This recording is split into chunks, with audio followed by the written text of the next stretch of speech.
Top quality और consistent performance के लिए सिर्फ सिल्वर पंप नाम याद रखना। તો અમદાવાદમાં વિમાનની જે દુર્ઘટના ઘટી હતી તેમાં સુરતના પુણા ગામના યુવકે પણ પોતાનો જીવ ગુમાવ્યો હોય તેવા સમાચાર સામે આવ્યા। છાયા સોસાયટીમાં રહેતા જયેશ ગોંડલિયાનું મોત થયું છે। સ્ટુડન્ટ વિઝાની ઓફિસ ચલાવતા યુવક કામ અર્થે જતા હતા લંડનમાં। દુર્ઘટના પહેલા મોડી રાત્રે સુધી મિત્રો સાથે તેણે મજાક મસ્તી પણ કરી હતી। આ દુર્ઘટનામાં 2 પુત્રોએ ગુમાવી પિતાની છત્રછાયા। મૃતકના મિત્રોની આંખ દુઃખથી ભીંજાઈ છે। ડીએનએ ટેસ્ટ કરાવી મૃતદેહ પરિવારને સોંપવાની તજવીજ હાથ ધરાઈ છે। અમદાવાદની અંદર જે વિમાન ક્રેશ થયું છે તેની અંદર અનેક જિંદગી છે તે હોમાઈ છે। કેટલાક પરિવારોના જે તારા છે તે તૂટી ગયા છે, કારણ કે જે લંડન જતી ફ્લાઇટની અંદર અનેક મુસાફરો એક આશા લઈને બેઠા હતા અને હજી તો જ્યારે વિમાનમાં બેસે છે અને ત્યાં જે વિમાન ક્રેશ થવાના કારણે અનેક લોકોની જે જિંદગી છે તે હોમાઈ હતી।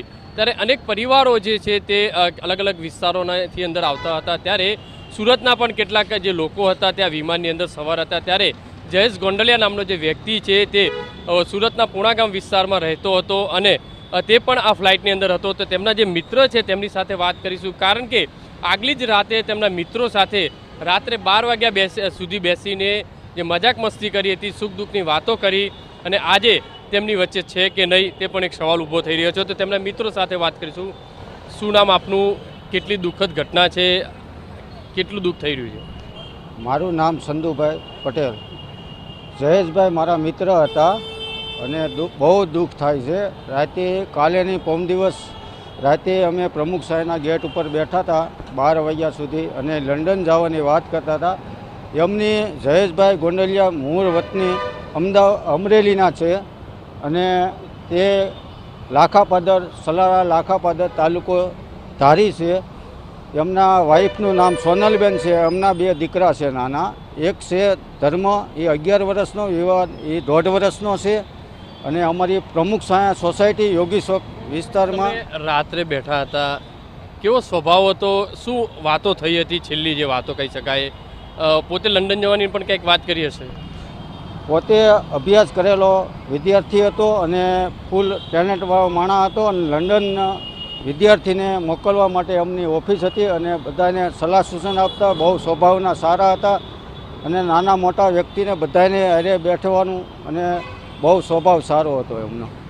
શું કહેશો, તમે પણ છેલ્લે સાથે હતા જ્યારે અહીંથી નીકળ્યા ત્યારે આગલી રાતે શું કહી રહ્યા હતા, કઈ રીતની સ્થિતિ હતી, શું વાતો થઈ હતી? જય ગોંડલિયા મારો પરમ મિત્ર અને ખાસ કરીને જોવા જઈએ તો 12:30 વાગ્યા સુધી અમે રોજ રાતે કન્ટિન્યુ 1 વીકની અંદર 5 દિવસ સાથે હોય। ત્યારે એવું કહેતો હતો કે હું યુકે જાઉં છું, યુકેથી પાછો રિટર્ન આવીશ ત્યારે પાછો મળશું। આ ચેલીએ અત્યારે હું ચા પીતો જાઉં છું। અમે રોજ રાતે 11:30-12 વાગે જે અમારી બેઠક છે ત્યાં ચા પાણી કરી અને અમે છૂટા પડતા હોય, પણ તે રાતે અમે હસી મજાક એટલી કરી એટલે કે કાલ સવારે 6 વાગે તો મારે મોર્નિંગમાં નીકળવાનું છે, જેથી કરીને અમારા 2 પરમ મિત્ર એમને મૂકવા ગયા હતા, ગાડી લઈને ડ્રોપ કરવા ગયા હતા।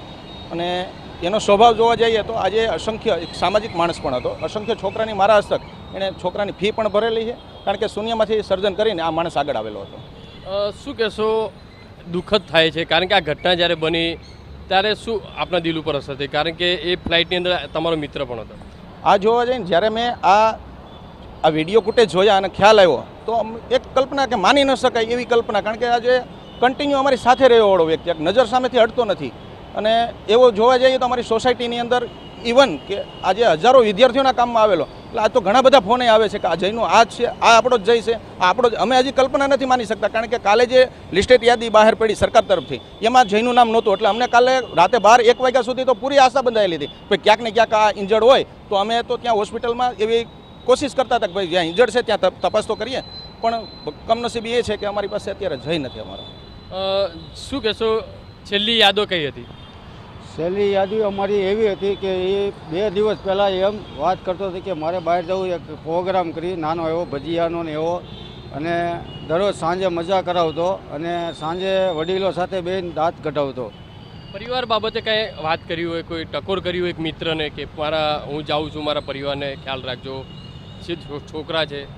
નહીં, ભગવાનની કૃપાથી આજે એમના ફાધર અને એમના નાનો ભાઈ બહુ વેલસેટ છે અને બહુ સારું છે અને પરિવારની અંદર એક ખુશી મજાક હસી મજાકવાળો વ્યક્તિ હતો। અવારનવાર કોન્ટેક્ટ છેલ્લા જોવા જઈએ તો 15-20 દિવસે ક્યારેક આખા ફેમિલી સાથે બહાર હોટલમાં જમવા પણ લઈ જતો। એટલે જે રીતે જયેશના જે મિત્રો છે તે આજે અત્યારે આંખમાં આંસુ જોવા મળી રહ્યા છે, કારણ કે જે રીતે આગલી જ રાતે તેમની સાથે જે મજાક મસ્તી કરે છે અને જ્યારે સમાચાર મળે છે કે પ્લેન ક્રેશ થાય છે તેમાં જયેશ પણ સવાર હતો. અત્યારે જે રીતે પરિવારની સાથે સાથે મિત્રોની અંદર પણ એક દુઃખની લાગણી જોવા મળી રહી છે. આવી જ રીતે અનેક પરિવારો છે જેમના અનેક મિત્રો છે, તેમના સ્વજનો છે, તેમના મિત્રો છે, ગુમાવ્યા છે. કેમેરામેન સંજય ચંડલ સાથે બલદેવ